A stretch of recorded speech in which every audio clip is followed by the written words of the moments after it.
Hi Taurus, Sun, Moon and Rising, welcome to Ethernal Realms and welcome to your eclipse reading. So the first eclipse we have in October is a new moon solar eclipse in the sign of Libra.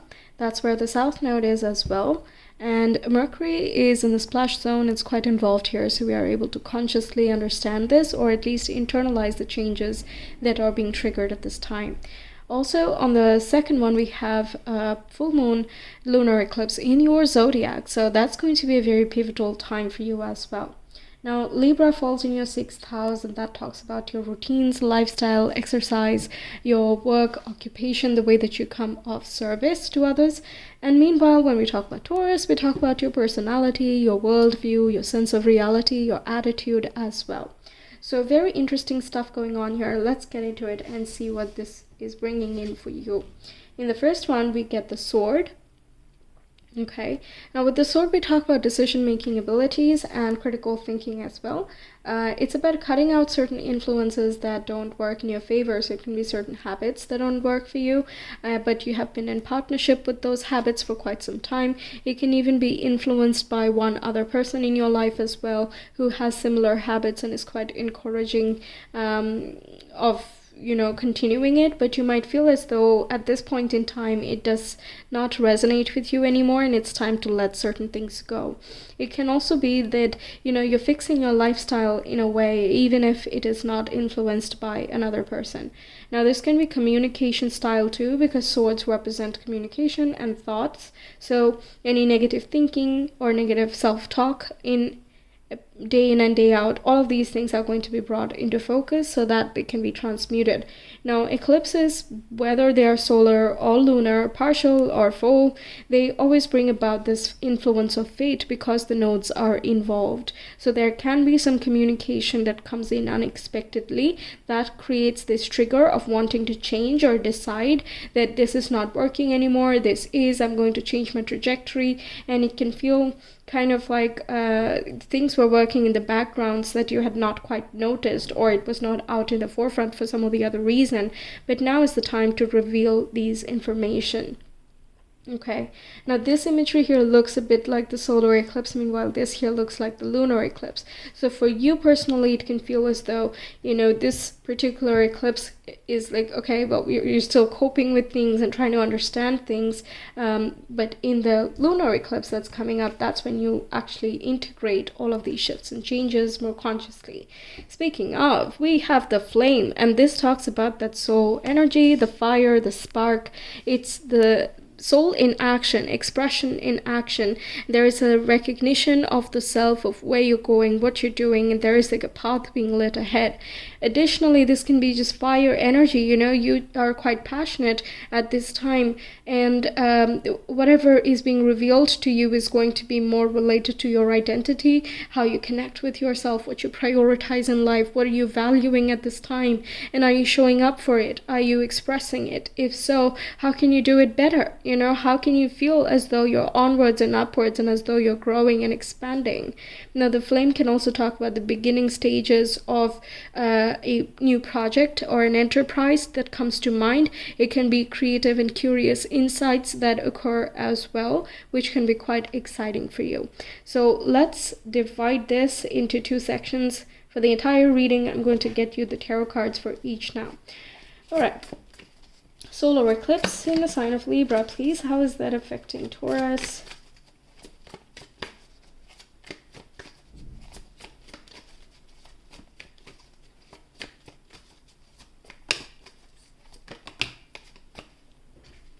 Okay, let's take them. We have the Chariot coming in, so there can be some movement, some news coming through in this one. We have the Five of Swords, definitely cutting out negative self-talk or negative mindsets that keep you stuck in a certain space. It can even be a competitive work environment where it is more of the destructive competition rather than the constructive one, winning at someone else's losses. I think you're just finding that type of courage where you're like, no thanks, I just can't do this. It can be a battle of words and communication as well. You might find that certain things you might have said in the past have been misconstrued by one other person, and you're quite disappointed by this whole situation. But you also have this really strong willpower within you to say no and stand up for yourself as well. But it can be that you, at this time, you feel as though it's just not worth the effort, because if someone is going to misconstrue anything that you say, then what's the point of saying anything at all? Then we have the Queen of Swords. Yeah, this is where you're just being expert. You're choosing your arguments. You're also learning a lot from this experience. Now, this is just an example, but you just see that there can be conflicting thoughts or conflicting conversations, disagreements with opinions, or something like that, which is mentally a little bit confusing or chaotic. The Queen of Swords then says, I'm done with the chaos, I'm done with the disturbance, I'm moving on from here, onwards and upwards. Let's look at the new vision. Let's not get caught up in petty drama. That's essentially what's going on here, okay? You're taking that expert role and you're cutting things out. You can see that the sword as well is kind of taking up half the page over here. We also have the Two of Swords, so okay. There can be a sense of dilemma when all of this chaos is happening, that you may not know what exactly is the right way to go and what needs to be done in a more tangible or physical level. Don't worry, okay? Don't worry, you will figure it out. This is part of the process. The problem has to be introduced first in order to be resolved, right? So things that have been unconscious or in the background, having no, say in the matter, it can be your personal desires that have been ignored for some time, and now this discomfort can be the thing that pushes you towards making a choice to follow your own vision and not listen to others or their expectations and, their criteria for each and everything. Now, the Two of Swords can also talk about having to listen to your intuition, because two choices make perfect sense. You could do this, you can also do this. There's no drama here, but it's just, what do you do here? What could be the best idea? You feel as though no matter how much logic and rationality you put into something, there's just some things that you cannot know. That's where the Queen of Swords comes in, and she broadens up a horizon. It can be you reaching out to someone who is in that advisory position. They are able to counsel you and show you the way. It can also be that you see a little bit farther ahead in your strategy. Instead of thinking of what is happening right now, right here, and what your immediate next steps need to be, you're looking at where are you trying to head first and foremost, and then we're kind of working backward and seeing what should the first step be right now. It will take some time, but you will figure it out. I'm giving it 2 weeks where you will find more clarity or certain type of answers that show up, but we'll get the cards for here. Quite swords energy, right? 1, 2, 3, and 4. So lots of stuff connected with communication, connection, collaboration, as well as your thought processes. And Libra is an air sign as well, so swords represent the air. It can even be some workplace conflict, not necessarily with you, but you might be in the middle position, and you might be like the spokesperson or the diplomat, as being the middle person, kind of translating that to calm down the fight or something, the peacemaker there. But at the same time, you're being quite fair and rational. You don't want to just say, hey guys, just calm down, right? So you're kind of giving more attention to this. That itself can show you that you have a different skill set too, and kind of how can you move forward from there. So interesting stuff can be revealed here. All right, now let's see the other one.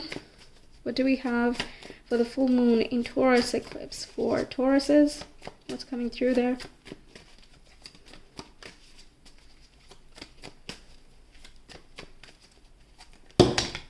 Mercury as well is involved, right? I mentioned that, and Mercury is in Libra.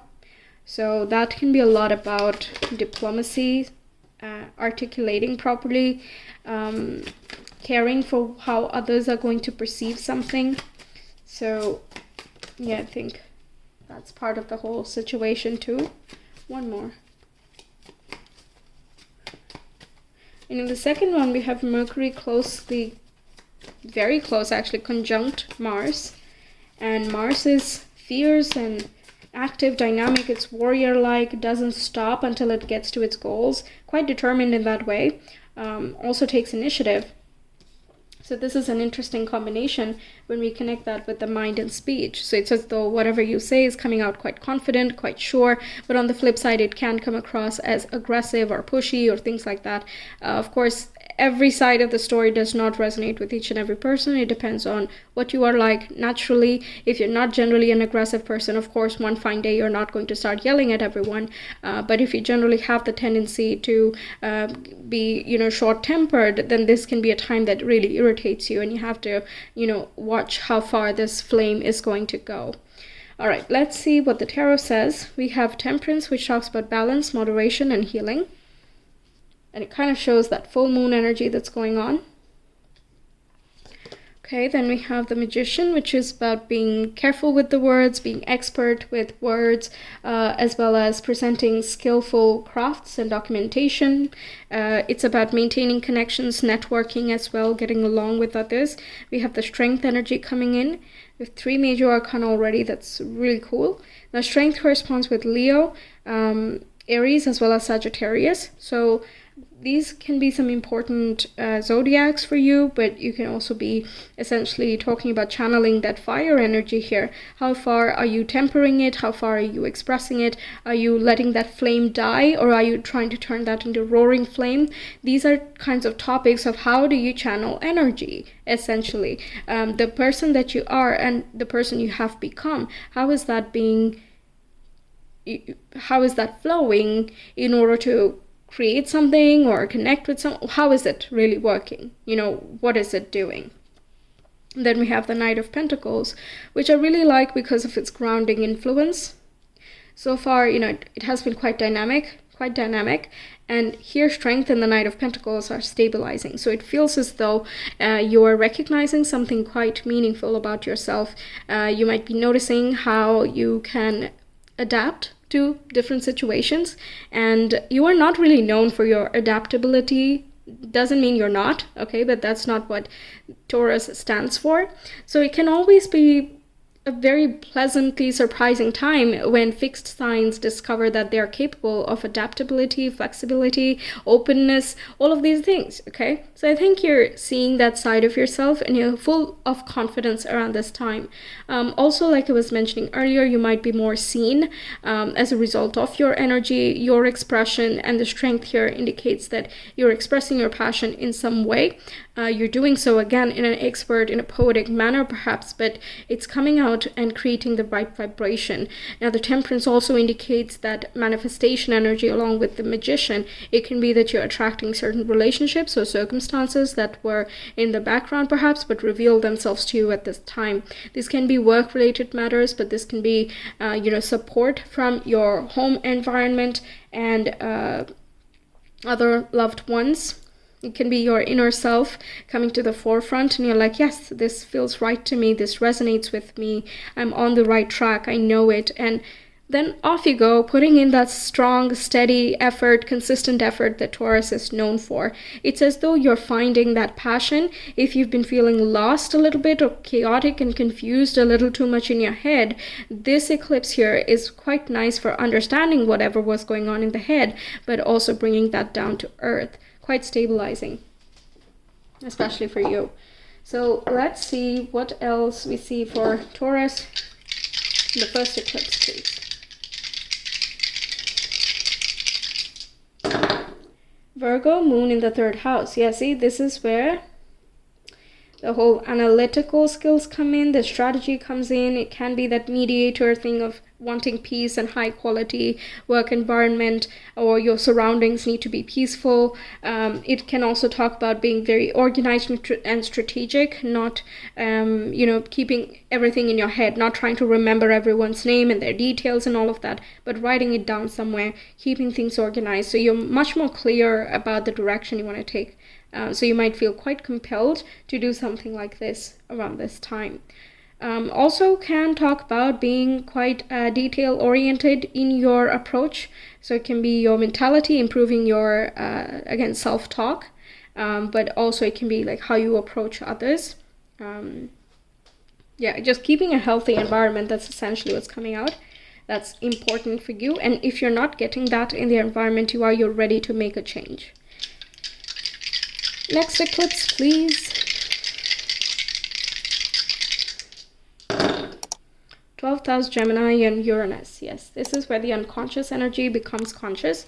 Uranus is creating some type of breakthrough, and I don't think this breakthrough is necessarily in October, but it might have started already a little bit earlier, and it is going to take more of a flight in the years to come, especially around 2025 onwards.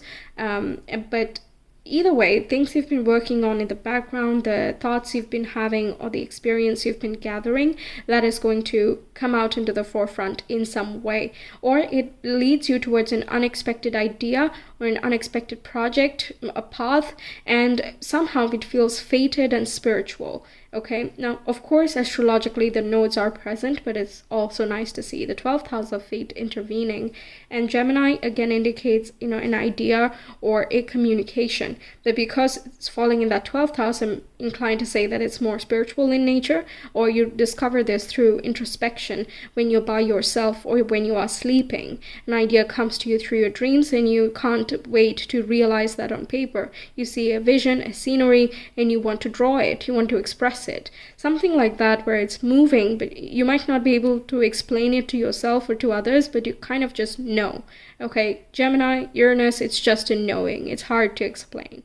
Okay, so that's what I have for you, Taurus. Thank you so much for being here. I hope the reading helps you out. Let me know your thoughts. I will see you some other time. Until then, take care. Bye.